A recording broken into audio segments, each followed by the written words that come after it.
स्वागत है आप सभी का हमारे चैनल स्पिरिट ऑफ इम्बाइब पर। मैं हूं आपकी दोस्त वर्षा।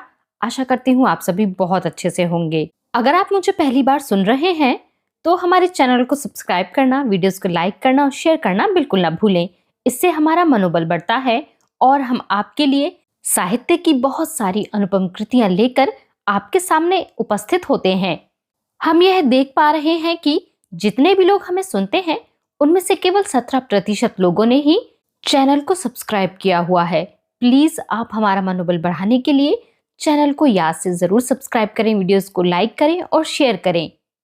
तो चलिए चलते हैं अपने प्रेमचंद सेगमेंट की ओर, जिसमें आज हम पढ़ेंगे पछतावा नाम की कहानी। तो चलिए चलते हैं अपनी कहानी की ओर। पंडित दुर्गानाथ ने जब कॉलेज की पढ़ाई पूरी की तो उनके सामने जीवन निर्वाह की चिंता उपस्थित हुई। वे दयालु और धार्मिक थे। इच्छा थी कि ऐसा काम करना चाहिए जिससे अपना जीवन भी साधारणतः सुखपूर्वक व्यतीत हो और दूसरों के साथ भलाई और सदाचरण का भी अवसर मिले। वे सोचने लगे, यदि किसी कार्यालय में क्लर्क बन जाऊं तो अपना निर्वाह हो सकता है, किंतु सर्वसाधारण से कुछ भी संबंध ना रहेगा। वकालत में प्रविष्ट हो जाऊं तो दोनों बातें संभव हैं, किंतु अनेकानेक यत्न करने पर भी अपने को पवित्र रखना कठिन होगा। पुलिस विभाग में दीन पालन और परोपकार के लिए बहुत से अवसर मिलते रहते हैं, किंतु एक स्वतंत्र और सद्विचार प्रिय मनुष्य के लिए वहां की हवा हानिप्रद है। शासन विभाग में भी नियम और नीतियों की भरमार रहती है। कितना ही चाहो पर वहां अनुशासन, कड़ाई और डांट डपट से बचे रहना असंभव है। इसी प्रकार बहुत सोच विचार के पश्चात उन्होंने निश्चय किया कि किसी जमींदार के यहाँ मुख्तार आम बन जाना चाहिए। वेतन तो अवश्य कम मिलेगा, किंतु दीन खेतीहरों से रात दिन संबंध रहेगा, उनके साथ सद्व्यवहार का अवसर मिलेगा, साधारण जीवन निर्वाह होगा और विचार दृढ़ होंगे। कुंवर विशाल सिंह एक संपन्न और संपत्तिशाली जमींदार थे। पंडित दुर्गानाथ ने उनके पास जाकर प्रार्थना की कि मुझे भी अपनी सेवा में रखकर कृतार्थ कीजिए।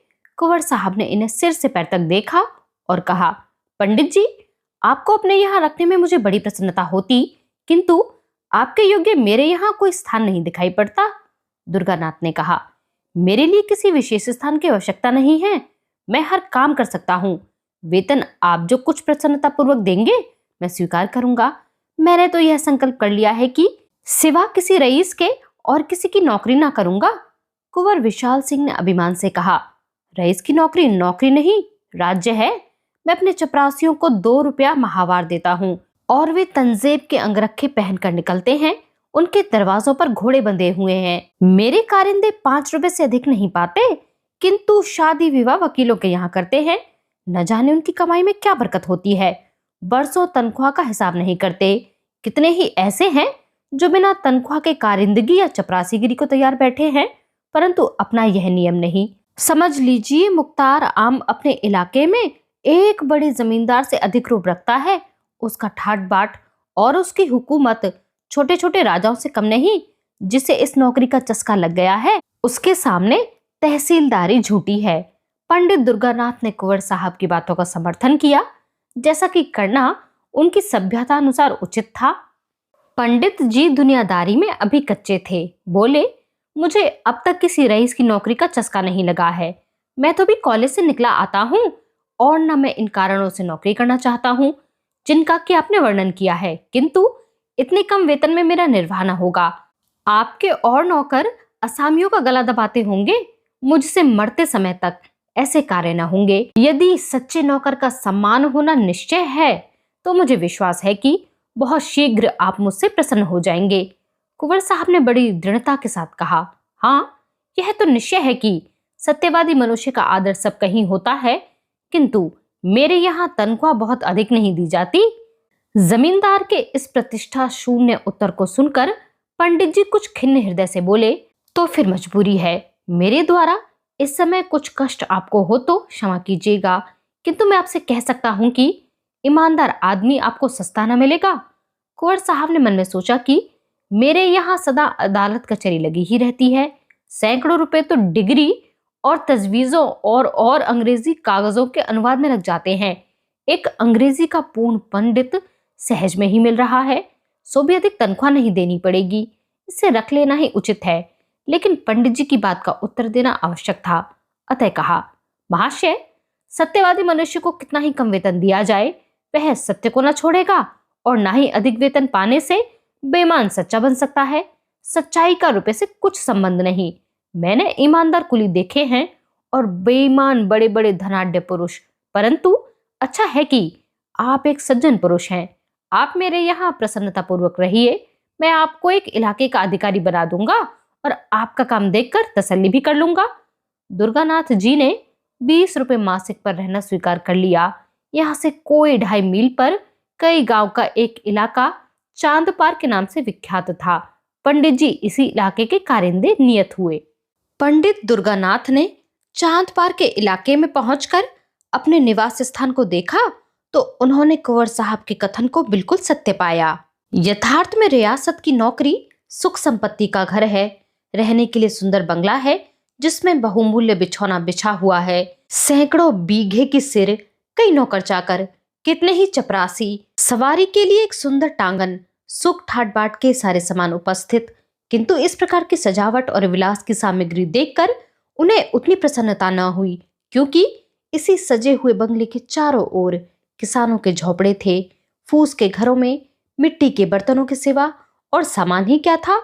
वहां के लोगों में वह बंगला कोट के नाम से विख्यात था।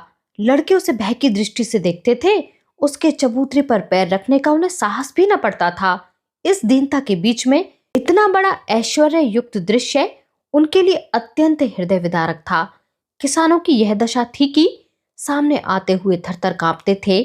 चपरासी लोग उनसे ऐसा बर्ताव करते थे कि पशुओं के साथ भी वैसा नहीं होता। पहले ही दिन कई सौ किसानों ने पंडित जी को अनेक प्रकार के पदार्थ भेंट के रूप में उपस्थित किए, किंतु जब वे सब लौटा दिए गए तो उन्हें बहुत आश्चर्य हुआ।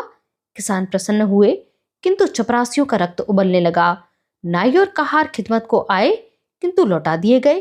अहीरों के घरों से दूध से भरा हुआ मटका आया, वह भी वापस हुआ। तमौली एक ढोली पान लाया, किंतु वह भी स्वीकार न हुआ। असामी आपस में कहने लगे कि कोई धर्मात्मा पुरुष आए हैं, किंतु चपरासियों को तो ये नई बातें असहनीय हो गई। उन्होंने कहा, हुजूर, अगर आपको ये चीजें पसंद ना हो तो ना ले, मगर रस्म को तो ना मिटाएं। अगर कोई दूसरा आदमी यहाँ आएगा तो उसे नए सिरे से यह रस्म बांधने में कितनी दिक्कत होगी। यह सब सुनकर पंडित जी ने केवल यही उत्तर दिया, जिसके सिर पर पड़ेगा वह भुगत लेगा, मुझे इसकी चिंता करने की क्या आवश्यकता है। एक चपरासी ने साहस बांधकर कहा, इन असामियों को आप जितना गरीब समझते हैं उतने ये गरीब नहीं हैं। इनका ढंग ही ऐसा है, भेष बनाए रहते हैं, देखने में ऐसे सीधे साधे मानो बेसिंग की गाय हैं, लेकिन सच मानिए इनमें का एक एक आदमी हाई कोर्ट का वकील है। चपरासियों के इस वाद विवाद का प्रभाव पंडित जी पर कुछ ना हुआ। उन्होंने प्रत्येक गृहस्थ से दयालुता और भाईचारे का आचरण करना आरंभ किया।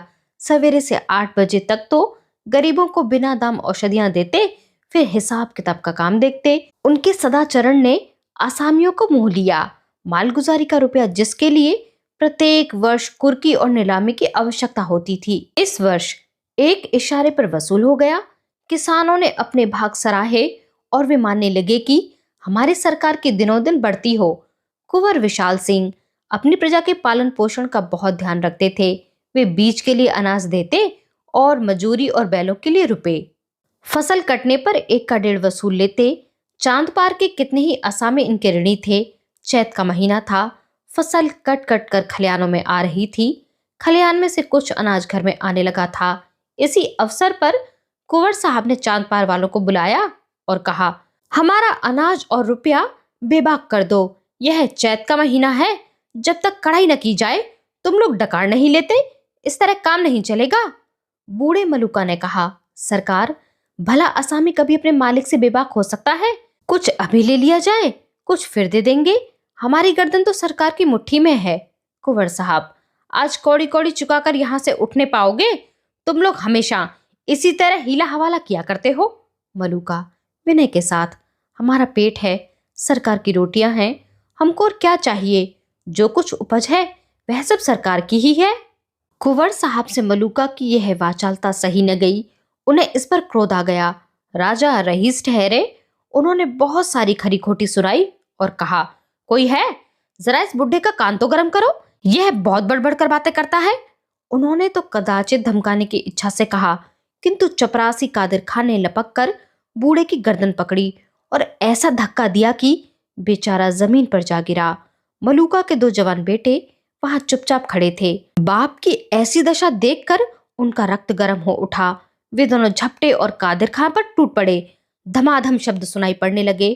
खां साहब का पानी उतर गया, साफा अलग जा गिरा, अचकन के टुकड़े टुकड़े हो गए, किंतु जबान चलती रही। मलूका ने देखा बात बिगड़ गई।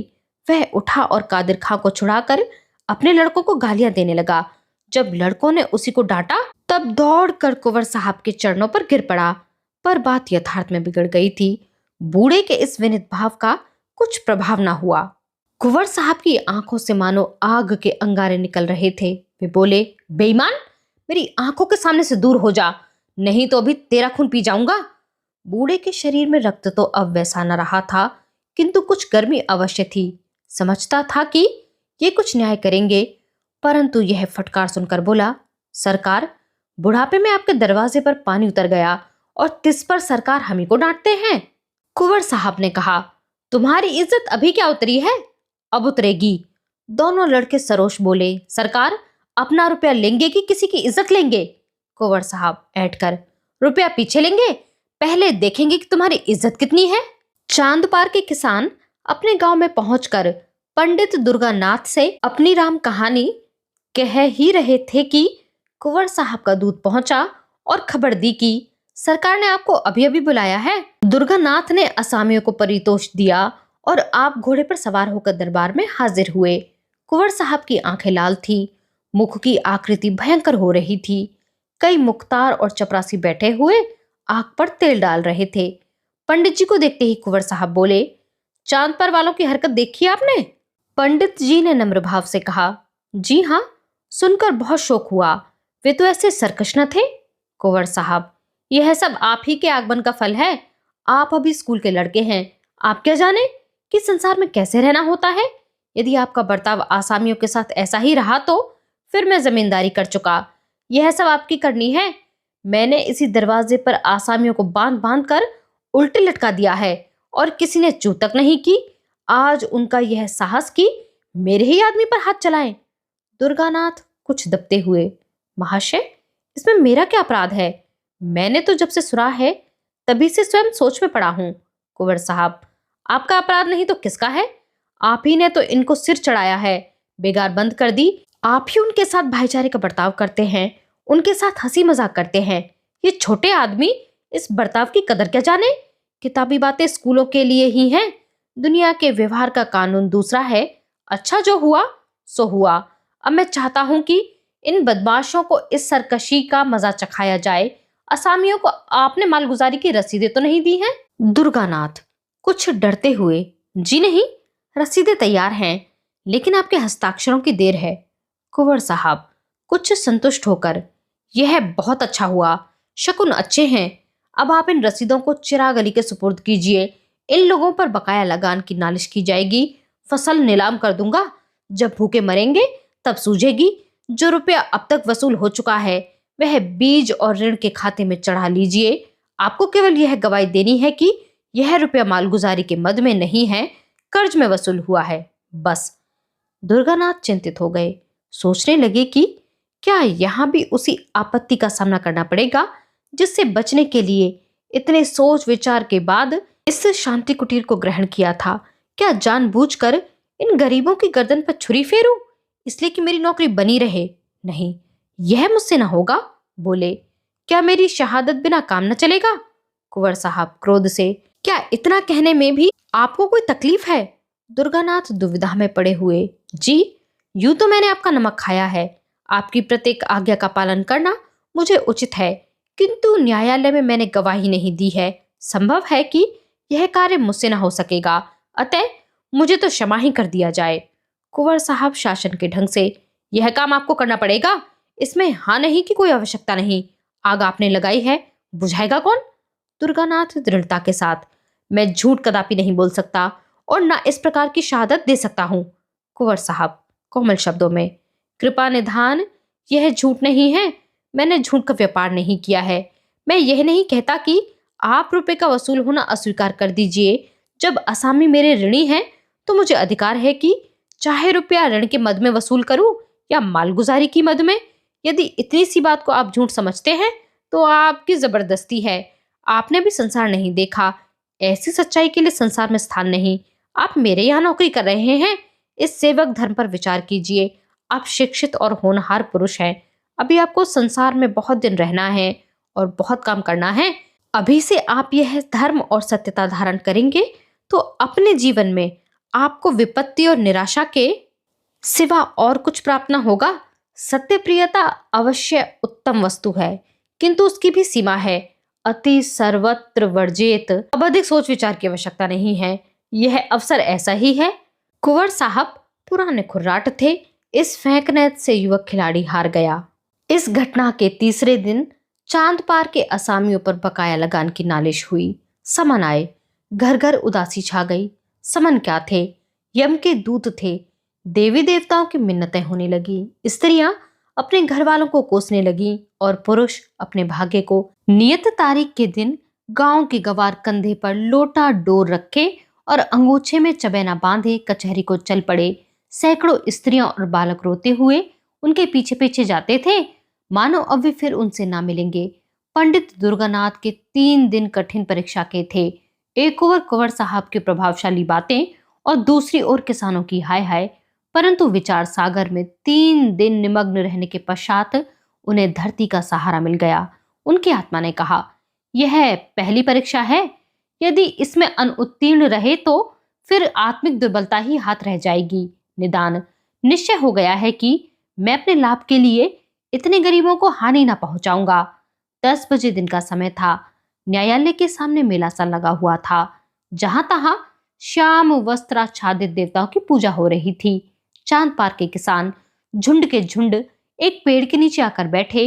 उनसे कुछ दूर कुंवर साहब के मुख्तार आम, सिपाहियों और गवाहों की भीड़ थी।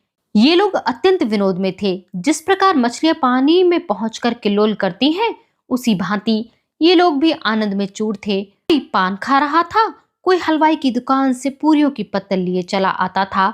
उधर बेचारे किसान पेड़ के नीचे चुपचाप उदास बैठे थे कि आज न जाने क्या होगा, कौन आफत आएगी। भगवान का भरोसा है, मुकदमे की पेशी है। कुंवर साहब की ओर से गवाह गवाही देने लगे कि असामी बड़े सरकश हैं। जब लगान मांगा जाता है तो लड़ाई झगड़े पर तैयार हो जाते हैं। अब की बार इन्होंने एक कौड़ी भी नहीं दी। कादिर खान ने रोकर अपने सिर की चोट दिखाई। सबसे पीछे पंडित दुर्गानाथ की पुकार हुई। उन्हीं के बयान पर निपटारा होना था। वकील साहब ने उन्हें खूब तोते की भांति पढ़ा रखा था, किंतु उनके मुख से पहला वाक्य निकला ही था कि मैजिस्ट्रेट ने उनकी ओर तीव्र दृष्टि से देखा। वकील साहब बगले झांकने लगे। मुख्तार आम ने पंडित जी की ओर घूर कर देखा। अहलमद पेशकार आदि सबके सब उनकी ओर आश्चर्य की दृष्टि से देखने लगे। न्यायाधीश ने तीव्र स्वर से कहा, तुम जानते हो कि मजिस्ट्रेट के सामने खड़े हो? दुर्गानाथ दृढ़तापूर्वक, जी हाँ, भली भांति जानता हूँ। न्यायाधीश, तुम्हारे ऊपर असत्य भाषण करने का अभियोग लगाया जा सकता है? दुर्गानाथ, अवश्य, यदि मेरा कथन झूठा हो। वकील ने जोर देते हुए कहा, जान पड़ता है किसानों के दूध, घी और भेंट आदि ने यह काया पलट कर दी है। और न्यायाधीश की ओर सार्थक दृष्टि से देखा। दुर्गानाथ, आपको इन वस्तुओं का अधिक तजुर्बा होगा। मुझे तो अपनी रूखी रोटियां ही अधिक प्यारी हैं। न्यायाधीश, तो इन असामियों ने सब रुपया बेबाक कर दिया है? दुर्गानाथ, जी हाँ, इनके जिम में इस समय लगान की एक कौड़ी भी बाकी नहीं है। न्यायाधीश, रसीदें क्यों नहीं दी? दुर्गानाथ, मेरे मालिक की आज्ञा। मजिस्ट्रेट ने नालिशें डिसमिस कर दी। कुंवर साहब को ज्यों ही इस पराजय की खबर मिली, उनके कोप की मात्रा सीमा के बाहर हो गई। उन्होंने पंडित दुर्गानाथ को सैकड़ों कुवाक्य कहे। नमक हराम, विश्वासघाती, दुष्ट। मैंने उसका कितना आदर किया, किंतु कुत्ते की पूंछ कहीं सीधी हो सकती है? अंत में विश्वासघात कर ही दिया। यह अच्छा हुआ कि पंडित दुर्गानाथ मजिस्ट्रेट का फैसला सुनते ही मुख्तार आम को कुंजियां और कागज पत्र सुपुर्द करते चले गए।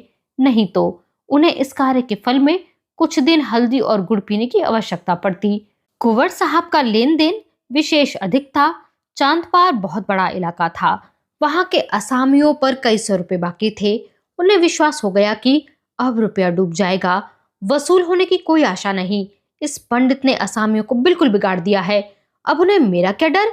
अपने कारिंदों और मंत्रियों से सम्मति ली। उन्होंने भी यही कहा, अब वसूल होने की कोई सूरत नहीं। कागजात न्यायालय में पेश किए जाएं तो इनकम टैक्स लग जाएगा, किंतु रुपया वसूल होना कठिन है। उजरदारियां होंगी, कहीं हिसाब में कोई भूल निकल आई तो रही सही शाख भी जाती रहेगी और दूसरे इलाकों का रुपया भी मारा जाएगा। दूसरे दिन कुंवर साहब पूजा पाठ से निश्चिंत होकर अपनी चौपाल में बैठे तो क्या देखते हैं कि चांद पार के असामी झुंड के झुंड चले आ रहे हैं। उन्हें यह देखकर भय हुआ कि कहीं ये सब कुछ उपद्रव तो न करेंगे, किंतु किसी के हाथ में एक छड़ी तक न थी। मलूका आगे आगे आता था। उसने दूर से ही झुककर वंदना की। ठाकुर साहब को ऐसा आश्चर्य हुआ मानो वे कोई स्वप्न देख रहे हों। मलूका ने सामने आकर विनयपूर्वक कहा, सरकार, हम लोगों से जो कुछ भूल चूक हुई उसे क्षमा किया जाए। हम सब लोग हुजूर के चाकर हैं। सरकार ने हमको पाला पोसा है, अब भी हमारे ऊपर यह निगाह रहे। कुंवर साहब का उत्साह बढ़ा। समझे कि पंडित के चले जाने से इन सबों के होश ठिकाने हुए हैं। आज किसका सहारा लेंगे? उसी खुर्राट ने इन सबों को बहका दिया था। कुछ सोचकर कुंवर साहब कड़क कर बोले, वे तुम्हारे सहायक पंडित कहाँ गए? वे आ जाते तो जरा उनकी खबर ली जाती। यह सुनकर मलूका की आंखों में आंसू भर आए। वह बोला, सरकार, उनको कुछ न कहें। वे आदमी नहीं, देवता हैं। जवानी की सौगंध है जो उन्होंने आपकी कोई निंदा की हो। वे बेचारे तो हम लोगों को बार बार समझाते थे कि देखो, मालिक से बिगाड़ करना अच्छी बात नहीं। हमसे कभी एक लोटा पानी के रवादार नहीं हुए। चलते चलते हमसे कह गए कि मालिक का जो कुछ तुम्हारे जिम्मे निकले चुका देना। आप हमारे मालिक हैं। हमने आपका बहुत खाया पिया है। अब हमारी यही विनती सरकार से है कि हमारा हिसाब किताब देखकर जो कुछ हमारे ऊपर निकले बताया जाए। हम एक एक कौड़ी चुका देंगे, तब पानी पिएंगे। कुंवर साहब प्रसन्न हो गए। इन्हीं रुपयों के लिए कई बार खेत कटवाने पड़े थे, कितनी बार घरों में आग लगवाई, अनेक बार मारपीट की, कैसे कैसे दंड दिए। आज ये सब आप ही आप सारा हिसाब किताब साफ करने आए हैं। यह क्या जादू है? मुख्ताराम साहब ने कागजात खोले और असामियों ने अपनी अपनी पोटलियां, जिसके जिम्मे जितना निकला, बेकान पूंछ हिलाए उतना द्रव्य सामने रख दिया। देखते देखते सामने रुपयों का ढेर लग गया। 600 रुपया बात ही बात में वसूल हो गया। किसी के जिम्मे कुछ बाकी न रहा। यह सत्यता और न्याय की विजय थी। कठोरता और निर्दयता से जो काम कभी ना हुआ, वह धर्म और न्याय ने पूरा कर दिखाया। जब से ये लोग मुकदमा जीत आए, तभी से उनको रुपया चुकाने की धुन सवार थी। पंडित जी को वे यथार्थ में देवता समझते थे। रुपया चुका देने के लिए उनकी विशेष आज्ञा थी। किसी ने बैल, किसी ने गहने बंधक रखे। यह सब कुछ सहन किया, परंतु पंडित जी की बात न टाली।